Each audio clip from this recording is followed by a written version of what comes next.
নমস্কার বন্ধুরা, আমার ইউটিউব চ্যানেলে আপনাদের স্বাগত।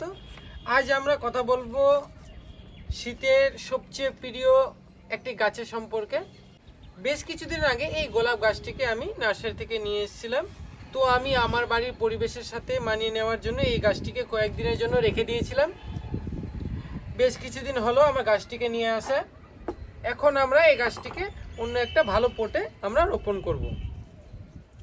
তো আমরা প্রথম স্টেপে তৈরি করে নেব মাটি তৈরির জন্য আমরা প্রথমে নেব একটা পাত্র, তার মধ্যে নেব আমরা গার্ডেন সয়েল।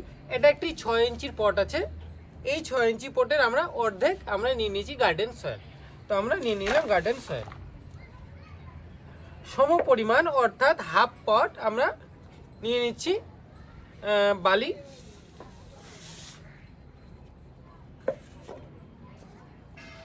একই পরিমাণ আমরা নিচ্ছি, অর্থাৎ হাফ পট নিচ্ছি আমরা ভার্মি কম্পোস্ট।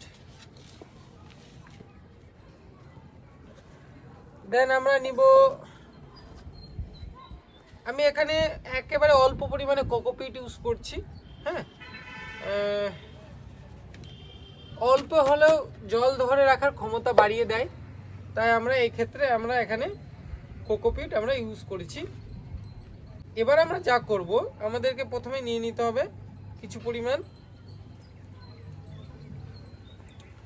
নিমখালি আসলে যে কোনো রকম ছত্রাক থেকে বা ব্যাকটেরিয়া থেকে বা আরও অন্যান্য বিভিন্ন ধরনের পোকামাকড় থেকে মাটিকে ভালো রাখে।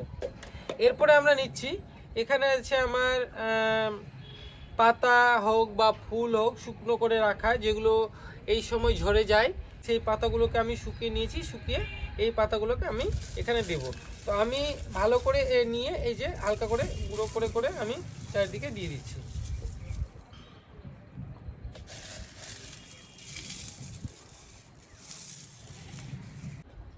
আমি কিছু পরিমাণ রেখে দিয়েছি, এটাকে আমি পটের তলায় ইউজ করব। এবার আমরা এটাকে ভালো করে মিক্স করে নেব।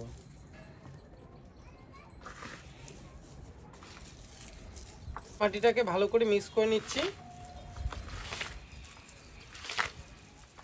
এখানে প্রত্যেকটা জিনিস মিক্স করার জন্য একটা নির্দিষ্ট কারণ আছে। যেমন হলো, আমরা এখানে বালি মিক্স করেছি যাতে যে আমরা পটে লাগাবো তার ড্রেনেজ সিস্টেম অনেকটাই ভালো হয়ে যায়, তাই আমরা এর মধ্যে বালি নিয়েছি। নিমখালির ব্যাপারে তো আমরা বললামই, সেটা ছত্রাক বা যে কোনো ব্যাকটেরিয়া থেকে দূরে রাখতে সাহায্য করে গাছকে। আমাদের মাটি একেবারে রেডি। এবার আমরা নিয়ে নেব একটা পট। এই ক্ষেত্রে আমি ইউজ করছি এই 12 ইঞ্চির একটা পট। প্রথমে আমরা যা করব, এই 12 ইঞ্চির পটে আমরা ড্রেনেজ সিস্টেম করে নেব। তার জন্য আমরা ভালো করে এর ড্রেনেজ হলগুলো করে নেব। মাটির পট থাকলে ড্রেনেজ হল একটা দুটো থাকলেও চলে, কিন্তু প্লাস্টিকের পটের ক্ষেত্রে আমাদের ড্রেনেজ হলটা খুব ভালো করে করে নিতে হয়। মাটির পটে কি সুবিধা হয়, যে পরিমাণ জল আমরা দিই তার কিছু অংশ মাটির পট শোষণ করে, এবং সেই পট ব্যাপন পদ্ধতিতে কি করে, যে বাতাসের মধ্যে অতিরিক্ত জলগুলোকে বের করে দেয়।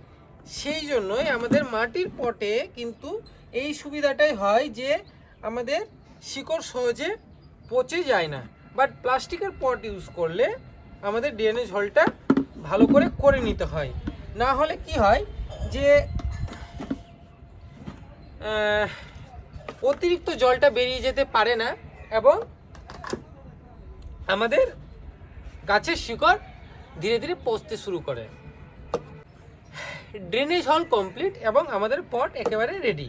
এবার আমরা এর মধ্যে নিয়ে নেব মাটি, কিন্তু তার আগে আমরা কিছু সংখ্যক গাছের পাতা রেখে দিয়েছিলাম, আমরা সেগুলোকে তলে দিয়ে দেবো।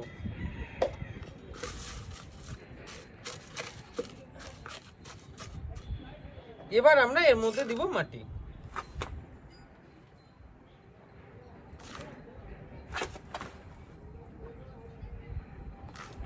আমাদেরকে সবসময় একটা জিনিস খেয়াল রাখতে হবে, আমরা যে গাছটা লাগাচ্ছি তার মাটির হাইট ঠিক কতটা।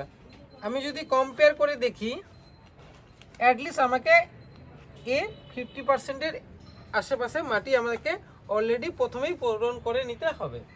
বেশিরভাগ অংশ পূরণ করে নিচ্ছি, মাটি দিয়ে পূর্ণ করে নিলাম।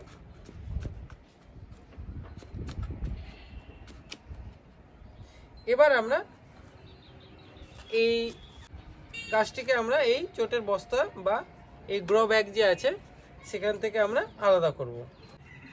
প্রেসার দিলে হালকা করে মাটিটা সংকুচিত হয়ে যাবে এবং তাহলে তাড়াতাড়ি খুলে যাওয়ার চান্স থাকে। শিকড়টা ভালো মতন বস্তার সাথে জড়িয়ে আছে, তাই এটা বেরিয়ে উঠছে না। একটু কঠিন হলেও এটাকে আস্তে আস্তে বের করে নিতে হবে।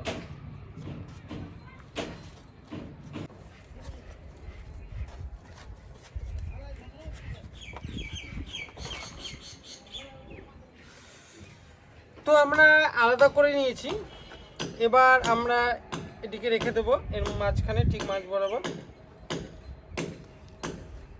দিয়ে হালকা করে অ্যাডজাস্ট করে নেব। এবার আমরা আস্তে আস্তে এর চারিদিকে মাটি দিয়ে দেব।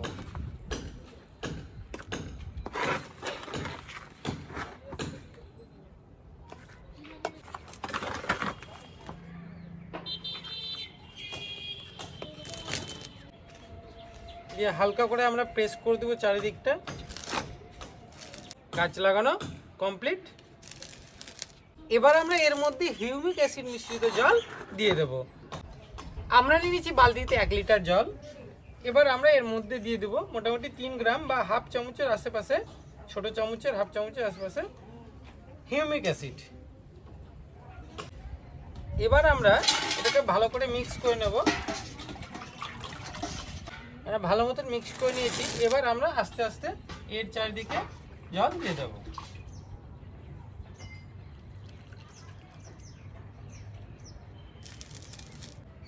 আশা করছি এই জলটা আস্তে আস্তে ড্রেন হয়ে যাবে। এবার আমরা এটাকে ছায়াযুক্ত জায়গায় রেখে দেবো বেশ কিছুদিনের জন্য। আমার এই ভিডিও ভালো লাগলে লাইক এবং কমেন্ট করে দেবেন এবং সাবস্ক্রাইব করে দেবেন। ধন্যবাদ।